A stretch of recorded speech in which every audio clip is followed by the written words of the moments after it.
effectivement avec une témoin dans cette journée emploi, Anissa Bendaoud, bonjour. Bonjour. Vous avez 33 ans, vous êtes en reconversion professionnelle à l'AFPA pour devenir conductrice de travaux. Conductrice de travaux, et puis vous avez un parcours qui est un petit peu atypique. Hein. Vous êtes actuellement toujours en statut de militaire dans la Marine nationale. Oui. Hein, vous avez notamment été embarqué, vous avez travaillé aussi dans les services RH.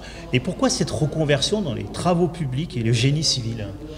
Alors, quand on quitte un milieu comme l'armée, on a envie d'avoir toujours cette adrénaline, d'avoir des journées où c'est le feu. Et puis, on a toujours envie d'avoir cette assurance d'emploi. Et pour le coup, le milieu du BTP répond parfaitement à ces attentes. Alors, dans cette formation à l'AFPA, vous apprenez à côtoyer tous les corps de métier des travaux publics. C'est ça le but de cette formation. Du maçon au plombier, au peintre, au charpentier. Et c'est vraiment très important pour nous de savoir tout ce que les employés font et l'importance qu'a chacun des employés dans un chantier. Alors, en quelque sorte, quand vous étiez dans l'armée, vous avez été embarqué notamment sur Charles de Gaulle, vous avez participé aux opérations contre Daesh. Oui. Là, vous allez diriger maintenant des gens dans le génie civil. Ça veut dire que vous allez faire en quelque sorte un peu la militaire dans le génie civil, c'est ça ?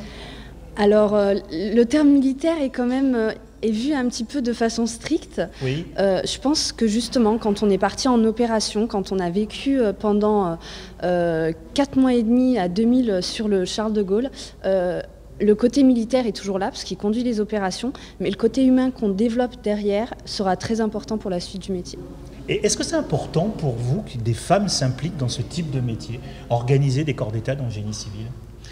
Oui, parce que je ne pense pas qu'un métier ait un sexe défini. Du moins, on ne peut pas dire qu'un métier soit pour un homme ou pour une femme. Je pense vraiment qu'on a notre place tous dans les choses qu'on aime, quel que soit le métier.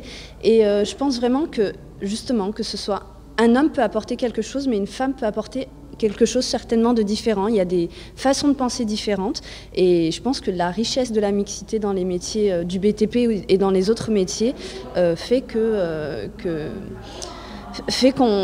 a des visions différentes et on apporte une richesse. On apporte d'autres choses. Très clairement. Qu'est-ce qu'il faut avoir comme connaissance de base, comme prérequis pour entrer dans cette formation de conductrice de travaux ? Alors il faut un bac, le niveau bac. Il a fallu une petite remise à niveau en mathématiques parce qu'après 15 ans derrière le bac, c'est très loin. Le bac est loin, oui. Voilà. Et je pense qu'il faut beaucoup de volonté. Il faut être ouvert à l'apprentissage. Il faut toujours avoir la scolarité en soi. Et puis il faut avoir faim de tout ce qu'on apprend lors de la formation. Voilà, donc on peut rejoindre Anissa ou en tout cas les sessions suivantes à l'AFPA pour devenir par exemple conductrice de travaux, un bel exemple de métier qui a besoin de mixité. On continue à parler de ces métiers du BTP et des femmes dans ces métiers très vite sur France Bleu Provence.